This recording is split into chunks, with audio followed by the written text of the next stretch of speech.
It's Power to Truth with me, JJ Tawan. We're coming to you from the Mother City tonight, and our special guest, Dr. Iqbal Surve. He's been in the news for various reasons, but never shies away from controversy. So everything on the table tonight. Thank you so much for your time. I really appreciate it. I know we've been talking for a few months, but these things have a way of happening at their own time. JJ, thank you for having me on your show. It has been a long time. Yeah. But as I said, I don't travel beyond the confines of Cape Town, so thank you for coming down. Yeah. So it's been wonderful, and I'm really happy to be here. Thank you. I've been wanting to talk to you because, let's face it, I mean, you are a larger-than-life character. Whatever you touch, you don't mind to be controversial. So tonight, I hope you'll give it as much as you'll get it, right? Let's start with the issue of the state of the media in South Africa. We've seen, a couple of publications going down over the last couple of years, at least in the last decade. New Age going down. There was something called that was headed by Justice Malala, that has a branch also in Nigeria. It was called This Day or something like that. So in the newspaper element, a lot of people are surprised that with all that's happening and people always preaching that print is going down, you just said, right, there's an opportunity. Let's buy this thing from Ireland. Talk to me about that. How do you perceive the state of media in South Africa? And why did you think that this is an opportunity to actually take over this massive, a stable of newspapers with some 16 titles, so many elements of media? Media is very important for freedom. And we have fought for our freedom in this country. Democracy is important. Narrative is important. The mind is important. As black South Africans, during apartheid, we were always presented differently by the very same media. Yeah.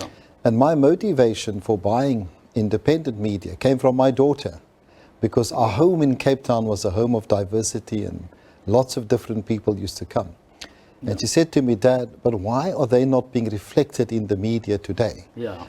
And we started then a process, and that process resulted in us buying independent media, which was sold by, Oppenheimer to the Irish, to prevent it from falling into black hands at the time, right? And so media today is absolutely critical to hold those that are in power to account. But more than that, it is there to tell the stories of the poor, of people from our townships, of our communities. We have the largest Zulu newspaper in this country, almost 1 million readers a day. These things are very important, JJ, and I think we must fight for the right to have our story told. Yeah. And how has it been? I mean, is it all that you anticipated, in that it has, in a sense, occupied a space that would then change that narrative, a narrative of Afro-pessimism or a narrative that paints government always in a negative light and so on? Or you found that it was a train that was moving and you just jumped on and hoping that at some point you'll be able to make that difference? Well, give me a sense of how you are feeling. How long has it been? I mean, it's been now... Since 2013, end of 2013. More than 10 years. Almost 9 years, 8-9 years. Yeah. JJ, we haven't achieved what I would have wanted us to achieve. That's the reality. Yeah. Part of the reason is that when we bought independent media, this independent media was always the domain of the liberals. It was their media group, the 20-odd titles, and they saw it personally as theirs. Yeah. And when I acquired independent media, they suddenly woke up and said, how could this happen? And in fact, the DA tried to buy it just the day or two before, using a front entity. Yeah. And then, of course, all the other liberal media and liberals started attacking us because they saw this important bastion of so-called liberalism in the media stable now in black hands. Yeah. And of course, at the beginning, they were okay. Then they realized, what, we are not going to allow liberals to dictate our narrative. We will speak for ourselves, As Steve Biko says, I write what I like. Yeah. And in the same way, we appointed editors, senior journalists that reflect the demography of the country. Yeah. I'll give you a very quick example. I appointed a very young editor, the Sia, who was the editor of the Cape Times. Yeah. Now, he was 6 or 28 years old when I appointed him. The first African editor in the 150-year history of the Cape Times. Yeah. When I appointed him, if you look at what people like Anton Harber and all these others said, they said, I'm crazy. Yeah. I'm appointing an African who has no experience, he's young, etc., right? This young man went to become the International News Media of the Year award winner 3 years ago. So we've invested in people that reflect our society, because it's ultimately the editors and the journalists that have to tell the story. It's not me, I'm a media owner. I'm not involved in editorial.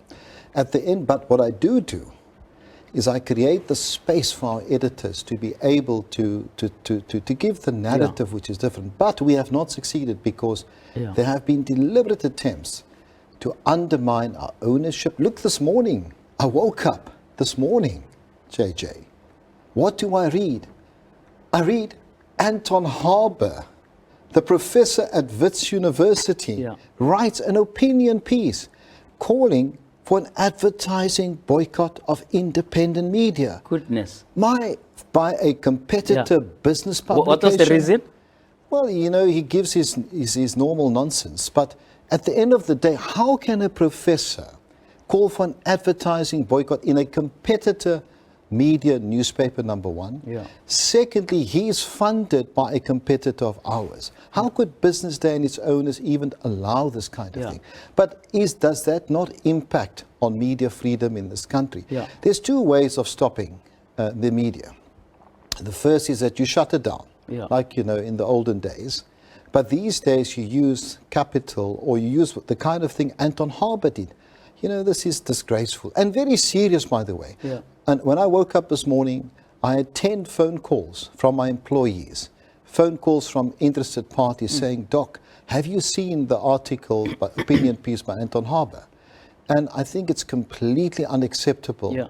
Look, there's a milieu of issues on media. We won't have enough time to explore all of them, but I want to tackle it in this way.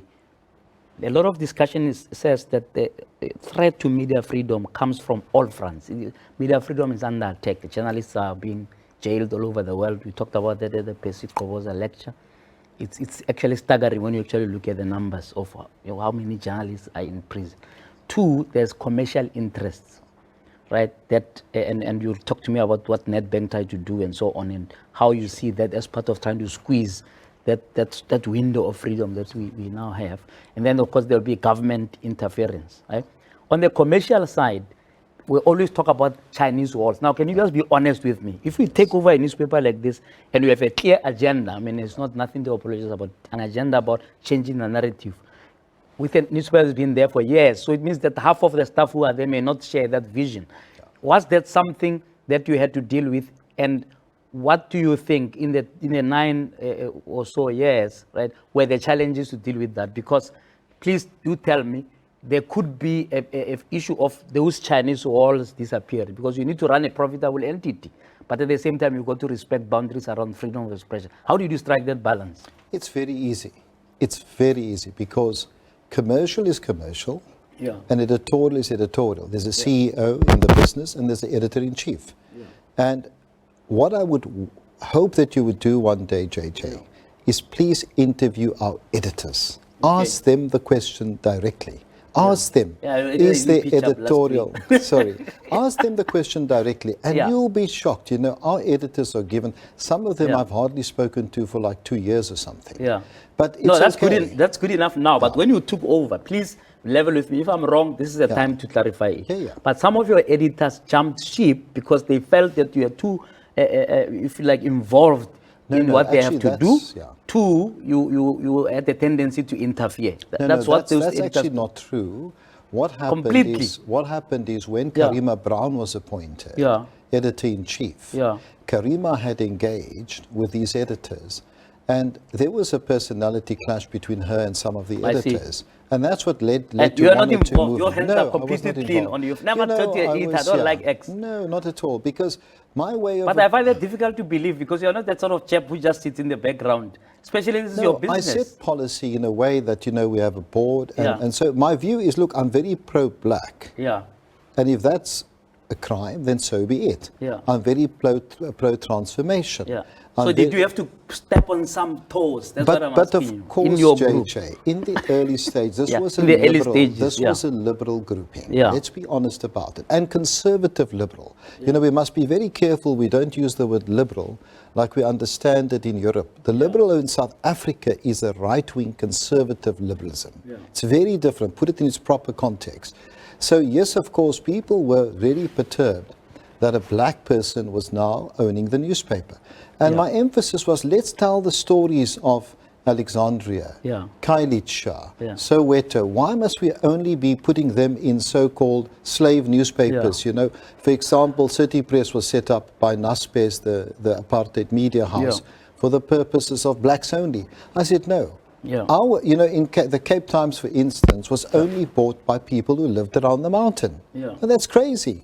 Cape Town is not just the rich and the middle class and mainly, regrettably, white who live around the mountain. Cape Town is everybody. So if you look at our newspapers today, we talk about the stories of everybody. Now, of course, you're uncomfortable with that if you've been used to opening up your newspaper and seeing your own reflection of Bishop's Court, Claremont, Sea Point. I want to come there because Cape Times is a very interesting story. After the break, I want you to tell me about it.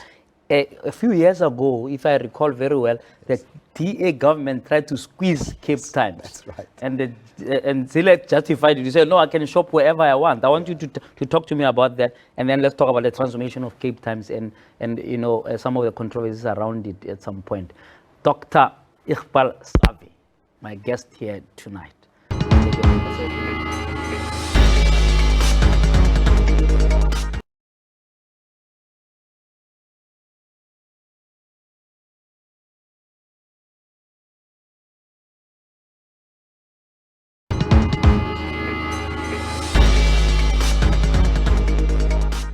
It's Part to Truth with me on Khopotse, JJ Tabani. We're coming out of Cape Town tonight with my special guest, Dr. Iqbal Surve. We are here every Monday, Tuesday, and Wednesday at 8 p.m. speaking truth to power and conducting conversations that build. And of course, the media on the spotlight tonight. I know you've got many other businesses, Sequin Jalo, and you came out of that fishing thing. We're not going to talk about that today. We need another full show for that. Somebody told me that you inspired them in a way that you approach business.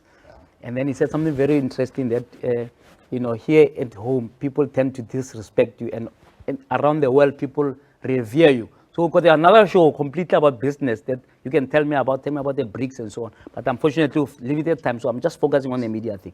You fired the editor of the Cape Times a few years ago. And you must tell me about it because I've always wanted to hear your perspective about it. She says that you fired her because she put Mandela on the front page when Mandela passed. No, did not put Mandela on the front page when the Mandela passed away. She argued that no, but Mandela was a whole supplement in a magazine. She doesn't understand where you came in and why you'd fire her for such a thing. I mean, was that part of the whole issue of, in a sense, arriving and trying to set a new parameter for Cape Times, as you've just said now? Or is there something you think you could have done differently in that regard, or you don't regret that? No, it's a complete disinformation campaign that by the Liberals. A leader was never fired. Das Noise was never fired. Das Noise was asked to be the editor of the Labour, which we call the World of Work.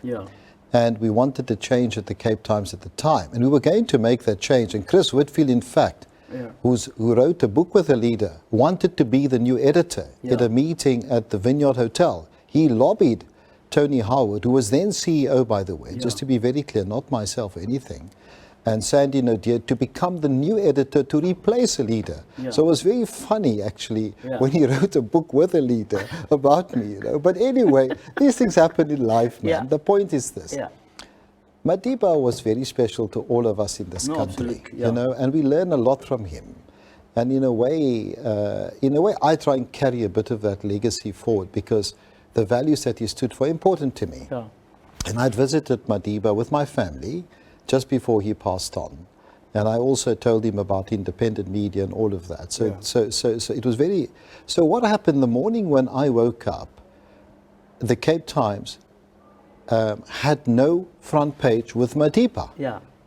And every single one of our titles across the country had Madiba as the front page. Yeah. Now, the Cape Times at the time, and remains, the newspaper of record for South Africa. A premium brand. But it's also the newspaper record for the country, by the way. If you go to the Washington Museum, for instance, it's there. Right? So it's one publication that's won most awards there. Now, when I called Tony Howard, who was the CEO, and I said, why is Madiba not on the front page? Yeah. He then said to me, no, the editor decided that Madiba must go into a supplement which didn't, and the problem with the supplement was they couldn't print it enough. They didn't print enough copies. So it couldn't go into, so if you had 20,000, 30,000 Cape Times distributed that morning, not all of there them was had only 1,000 supplements printed, which was absurd. On that, if you go now to the archives of the Cape Times, you're not going to see supplements. No one files supplements in archives. You're going to see a Cape Times front page. And I completely agree with you, but isn't the price of what you call a distance from between the owner and the editorial that sometimes you'll disagree with what your editors do, even if it may be so historical and important? No, that is absurd. I mean, where in the world, if she was the editor of any other newspaper, she'd been fired the next day. I didn't fire her, by the way. But she'd be fired. Imagine the US president. Let me give you an analogy. Imagine Bill Clinton dies tomorrow morning. And you are the editor of the Washington Post. And you decide, I'm going to create a little supplement and put it in. I'm not going to put it on my front page. Come on. But is that not the dilemma, though? Please, I want you to level with me here, because you're not as polite as you are like this on that day. You are furious.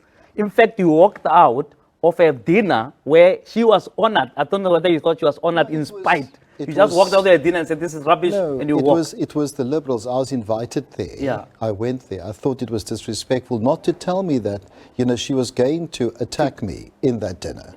And it's the Liberals, as always. I mean, look, the Liberals have an agenda. And the thing about us, is that the country, and we must come back to that, who controls South Africa today? Let's come back to that. Who really, 10 families, it used to be 5, control South Africa today. Today it is 10.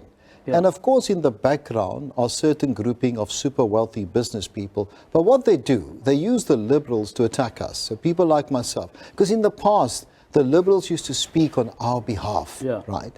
So now, like with the slave issues, etc., Liberals used to speak on behalf of slaves. Now we take over and we want to speak for ourselves. Our editors want to speak for themselves. Our journalists want to speak. The Liberal says, hold on. You can't do that, you know what? That's our domain. And that's the nonsense that we had to face at the time. So yes, I mean, look, in a way, it was a very difficult time for all of us at the beginning. I personally was so disappointed. I love Madiba. I was privileged to be close to Madiba right from the time. But you agree with me that there's a tightrope to travel, because some of your editors who left are saying, this guy's too much. I can't. No. I hear what you say about Karim. I'm going to do you something very special. I'm going to send you letters written by all the editors. When they left? No. Including those who left. About my leadership. And you will be shocked. You will see what they actually wrote. Each and every single one of them. You know what I did? I gave people real power. I gave people the real ability to decide their own destiny and to be able to shape the narrative in our country, which for the first time tells the stories of our people.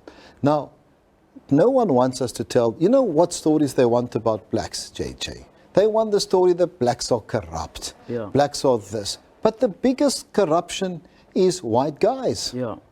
Today, Steinhoff is there with 230 billion corruption. I didn't see a black guy on the Steinhoff executive. It's all white guys, EOH, white guys, right? Tens of billions of corruption. I mean, yet they focus corruption on black people. And blacks have academics, musicians, sports people, everything. Yet we are presented by these people in a very... So what we were trying to do, and it's so difficult because they attack us all the time. Yeah. You know, they sabotage, like Anton Harber did this morning. Yeah. The only difference is all the while it's been covert. It's been, you know, do this, do that, etc. So are they become more brazen now? They become brazen. They become very desperate because, you see, even this thing of controversy, just take that for example. Yeah. They know I'm not guilty of anything. They know that. But in order to create damage to myself and the businesses and the 8,500 employees, they create the controversy around me. Yeah. It's designed, you're a professor of media, right? So you can see it for yourself, right? And they're powerful, these people. And Anton Harber, all he did, he surfaced from the gutter today, this morning, and he came out there and said what he's been saying and advocating for a long time. You know what? Shut down these guys. We can't allow this black narrative. If you allow this narrative that wants equality in this country, that wants liberation, emancipation of black people, for them to take charge of their own destiny, we better shut this guy down. If you don't do that, he is going to be, firstly, the role model, secondly, the symbol of that resistance. And you see, they've captured the politicians. They have done that. Let's be clear. They've captured most of the other media. They haven't captured you, JJ. No, nobody can capture me. But let me say this. All that you are saying, right, can also be powerful if it's extended to other media, so not just independent media. In other words, this kind of discussion should be happening with other media. Just please tell me, right, what your thinking was in terms of the accountability of that paper, both to itself and to the media fraternity, right? Because you are at loggerhead with SANEF, and that's my understanding and summary of the thing. I'm not at loggerhead with SANEF. But you're not part of it now. Every single, we have the largest number of print media publications in this country by far. We have 25 editors plus, which no other media house has. Not a single one, to the best of my knowledge, it could have changed, but to the best of my knowledge, not a single one of our editors choose to join SANEF. SANEF does not speak for the entire media industry. No, that I understand, but I was trying to find out whether, from a point of accountability of your journalists, because you can't keep all of them accountable, 25 of them the whole time, right? They need to also have what we call peer review, like we have with they have an editor. Firstly, they have an editor-in-chief. First of all. I know you've got your own internal ombudsman. Let's be clear. Our it's an ombudsman's office, like the Guardian newspaper of the United Kingdom. You know, over here they say we must belong to another ombudsman, but we're the largest media group by far. Because we are so large, we have our own press ombudsman with its appeals panel, which includes judges, senior advocates, etc. But as a replacement for the one that, in a sense, is all-inclusive, regardless of who's controlling it. I'm just trying to understand the logic that you have decided you'll guard yourselves. Now, our editors took a decision that we would have our own press ombudsman, its own panel based on the press code. That's very, like the Guardian, and our model and reference point for it was the Guardian in the United Kingdom. Let's take an example. The reason this thing came up was after the 10 babies story, right? To say, has there been accountability? And you can summarize it for me, whether in your view there has been. I believe that a journalist, with all the billions of words they have to print, you know, vis-a-vis the mistakes they make, it's a good ratio. I did the research. Over 60 to 70% of all complaints taken to the ombudsman are found on the side of the journalist. So it means that there's 30% where they get it wrong, right? So I'm not one to say let's bash journalists because they got it wrong, but if they get it so wrong, right, there needs to be something that will be put in place to make sure that kind of thing doesn't repeat. What's the latest? Because I know that you have your own internal inquiry and so on, but where did it end? And was there accountability around that issue, for example? Absolutely. So our own press ombudsman found against the editor Piet Rampedi. That's important to understand, which shows you that our press ombudsman system works. That it was very critical of Piet Rampedi. It was critical of Rampedi not for the fact whether or not there were decuplets or not. Yeah. It was critical because of the way he reported it, yeah. and because he had not verified certain information. Yeah. However, as a result of the seriousness of that matter, what I then did, I appointed one of the top retired human rights advocates in the country that did the Donen Commission, you may recall it, many years ago with Kgalema Motlanthe, Thabo Mbeki, etc., Advocate Michael Donen, to investigate this matter for us as a company and as a board. Advocate Donen came back and confirmed indeed two things. There were multiple pregnancies, multiple births, yes. And secondly, there was trafficking. I then decided to appoint a special investigation looking at those two angles, specifically external investigation. What we uncovered was incredible human trafficking. And JJ, what's sad, these are young mothers from our hospitals in Gauteng, Mpumalanga and others, whose babies are being taken, some of them are being paid, etc. And so the story isn't really about a mother and 10 babies or anything like that. The story for South Africa to be concerned about is human trafficking. And just one last point. My family has funded one of the largest NGOs in the world, called the World's Children's Prize for the Rights of the Child. I'm the patron of that in Sweden. It's a global NGO. And one of its key focuses is human trafficking, and in particular trafficking in Africa.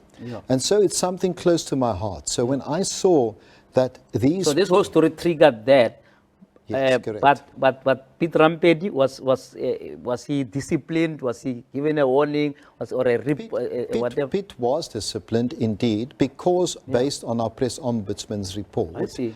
And in fact, he was just given a warning. Yes, he was. Because look, as an owner of a media house, right, people are allowed to make mistakes. That's what I said, if you take white editors, they make so many mistakes. Look at the Sunday Times. They had so many mistakes. You don't fire. Gigantic. When they're white, they don't get fired. When they're black, why must we fire them? I don't have any particular... I suppose you are building also a core of journalists. In my group, I have a 90% plus black leadership of 200 executives in my group, which has been built over almost 25 years. I want to talk about that because your editor sat down to come up with a strategy to cover the ANC elections. Do you think there is a fine line where you may be seen to be factional or not? I want you to answer that after the break. Of course. Dr. Iqbal Surve. We'll carry on with that conversation after the break.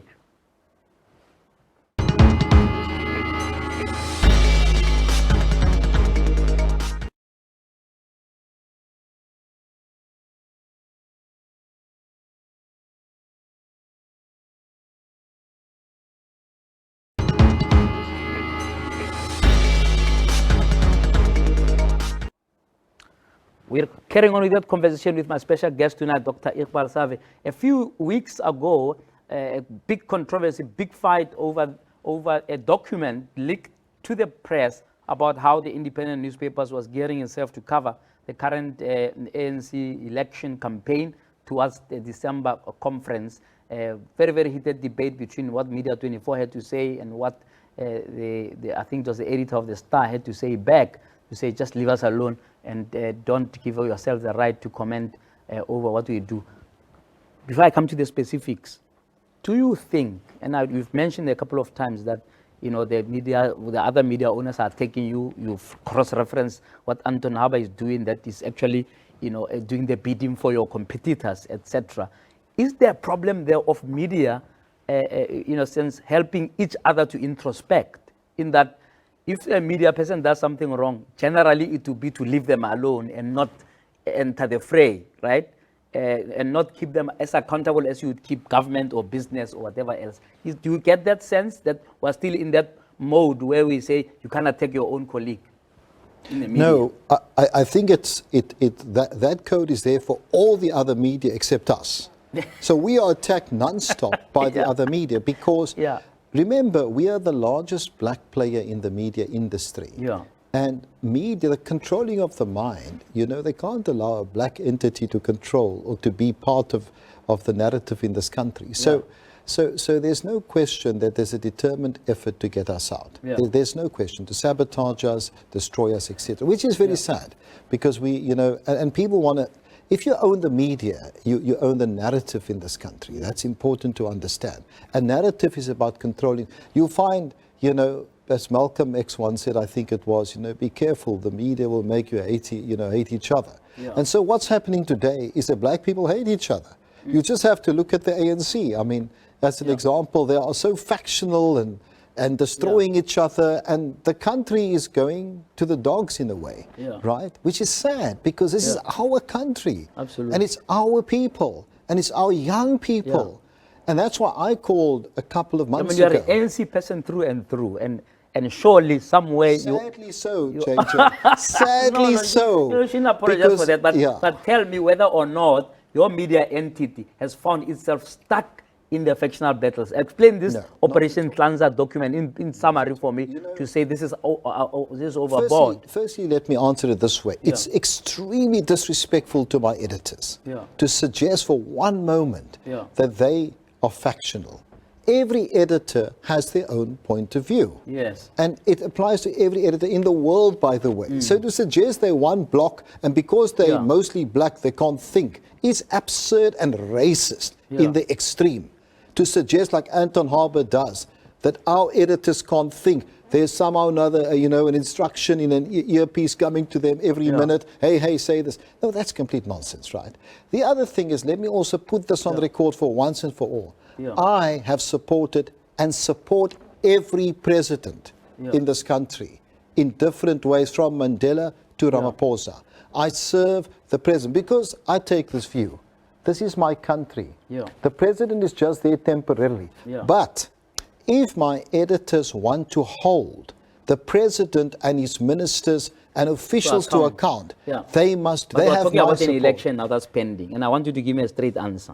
Do you get a sense, right, in terms of the framing of that plan to cover the elections, that there's a view that says Cyril Ramaphosa has failed and this country needs an alternative, or not? Are they just neutral on the fence and not supporting I'll tell anyone? you the story. You're going to laugh at this, JJ. So I wake up that morning to this thing about this. Someone wrote an opinion. I think it was Harper or someone. Someone wrote an opinion. On News 24 wrote an opinion piece. The apartheid media house. Basson wrote. So I call up the editor-in-chief. I say, what the heck is this thing about Operation Cleanser?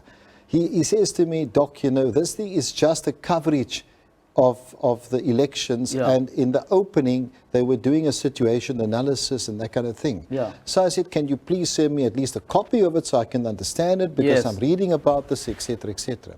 And I mean, honestly, I read the document, and I think they even put the document online. It's a simple election coverage. Now why didn't we go to, for instance, the competitor media groups? Why don't we ask News? Not only does News 24, are they factional, or Daily Maverick, who is factional, openly in support of a candidate in the ANC election, openly in support of certain positions. So is News 24, and so is what is today called Arena. Let's be honest about it. If we're going to have those discussions, however, it is their right, by the way. It's a democracy. If News 24, because they come from apartheid, they want to continue to support apartheid proxies in the new democracy, whoever they may be, it is their democratic right. So why do you attack? Imagine the temerity, the audacity to tell another media house how they must cover the elections. It is just absurd. You know, it is that kind of liberal slave mentality that we're dealing with. Now, someone like myself, I stand up to them. They don't like that, JJ. But let's focus on the Cleanser thing. Between us, do you think that maybe it was mislabeled? Because in terms of Cleanser, to clean up, right? It may well be that that may sound like a regime change to those who are in power now. Because remember, once we go into NASDAQ, there are those who are incumbents, and they want to keep the incumbency, and there are those who want to remove the incumbents. We have a very clear policy, and there's absolutely no deviation from that policy. We do not get involved in internal party politics. We do absolutely not get involved. And that is very clear from the editor-in-chief of the group. You cannot back a candidate, no matter who the candidate is.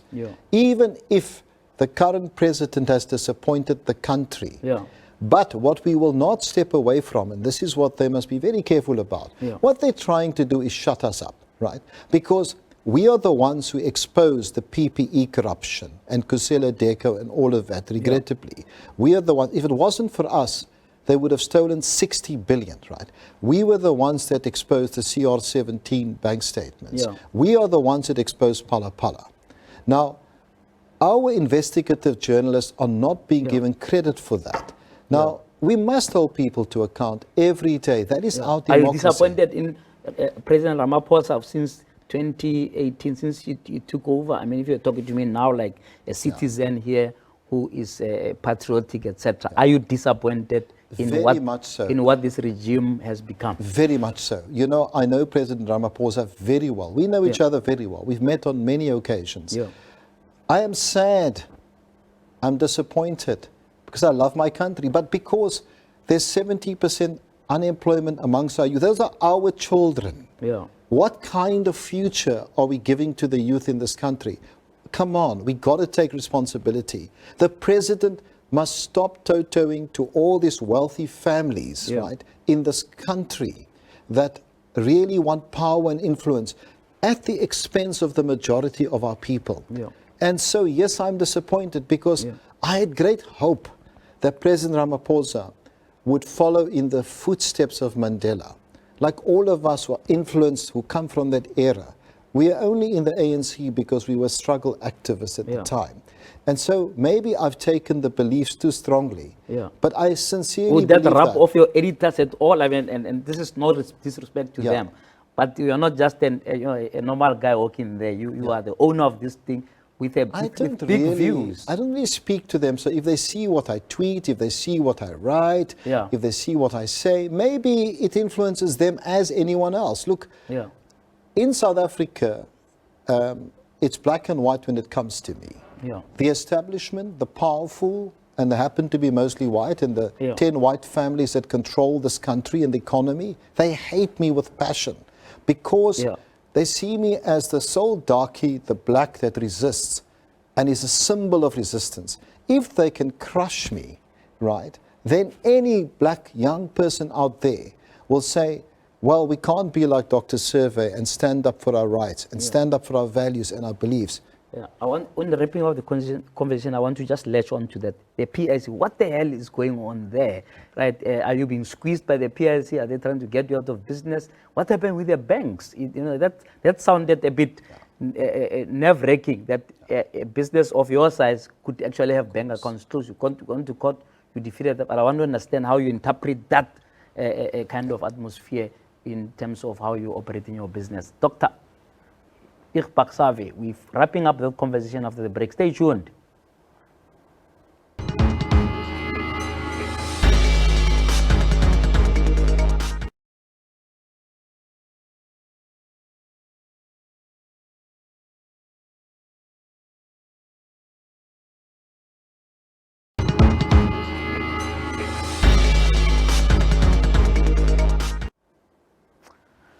We're wrapping up the conversation with my special guest out here in the mother city tonight. The net bank thing. Please, in a minute, just tell me what on earth was going on there.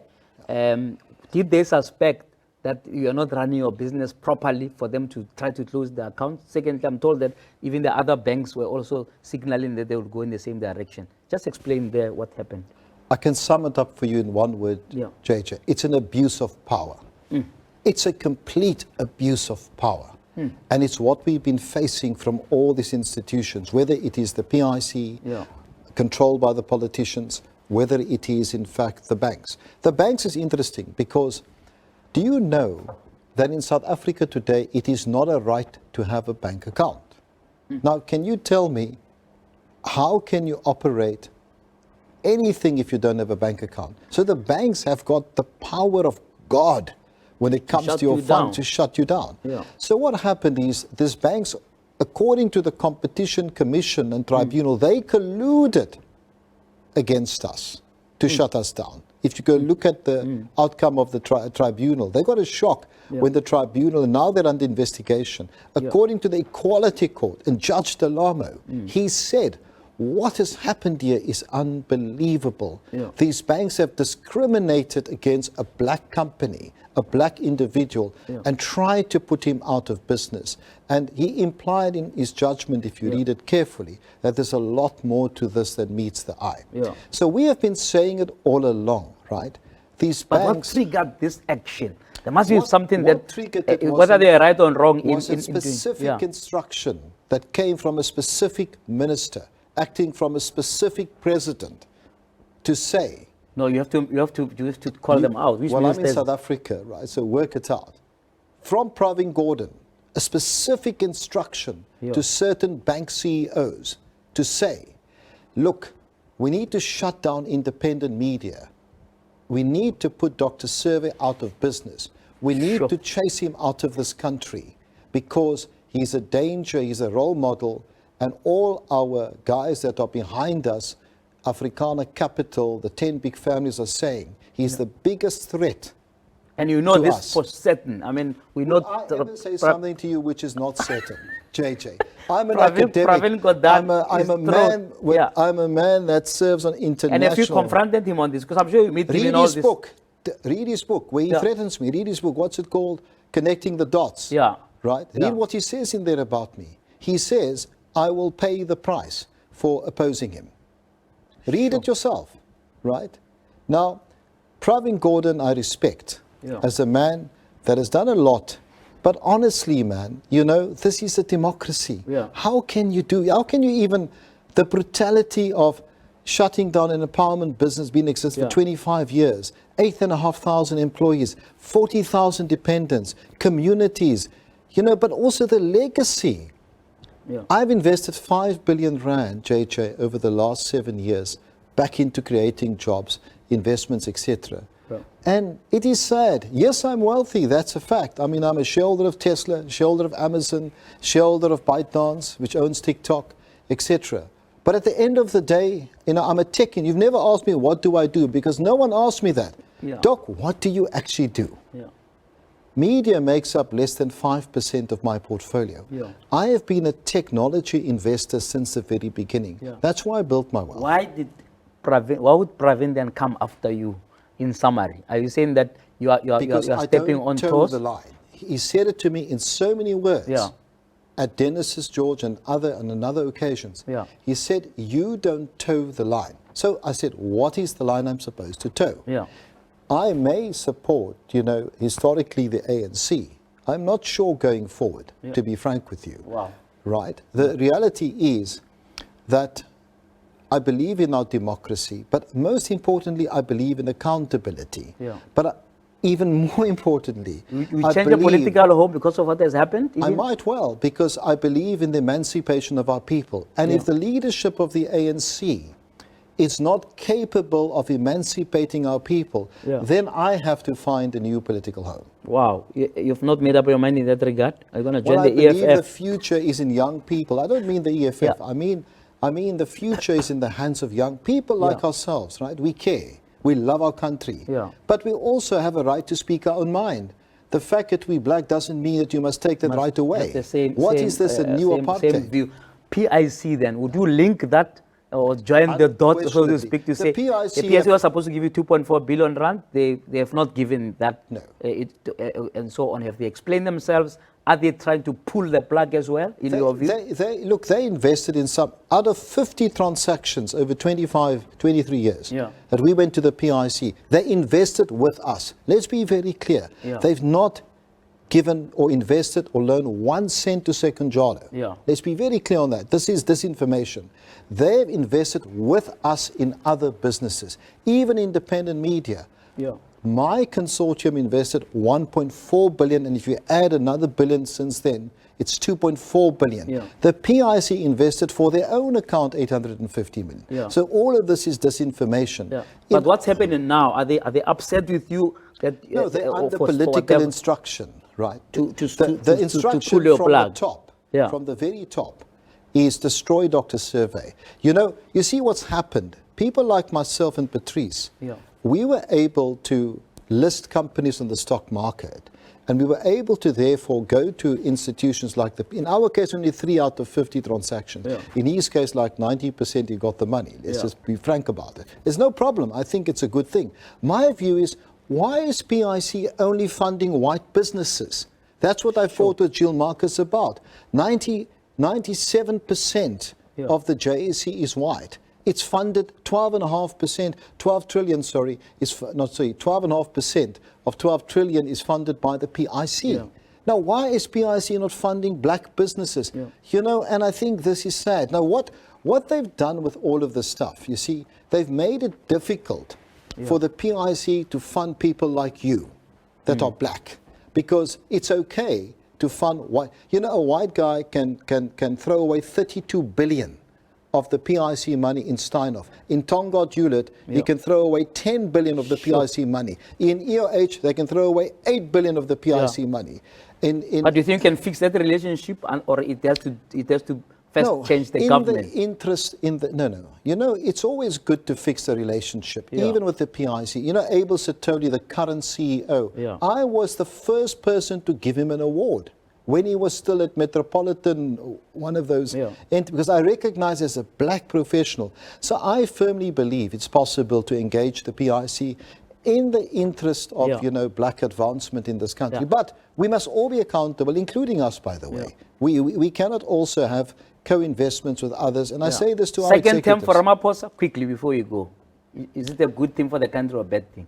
If he gets it. He has disappointed, but at the end of the day, it is in the hands of the electorate of the ANC, the members of the ANC. Your wish? So look, you know, whoever is president, I really wish that they advance the case of black emancipation. I'm going to have to leave it there, Dr. Iqbal. It's not over, because we haven't talked about half of your business and so on. So please don't be a stranger to the show. Be a friend of the show. Come again in 6 months, and we can carry on the conversation. I'll happily come to Cape Town and talk to you again. But thank you so much, and all the best for what you're doing. Thank you, JJ. Really, it's a pleasure, really, to be on the show. Wonderful. Thank you. Dr. Iqbal Surve, fiery, serious fire in his belly about many issues that affect our community. Of course, he's no stranger to controversy, but he faces it head on. But until we talk frankly again, may God bless you.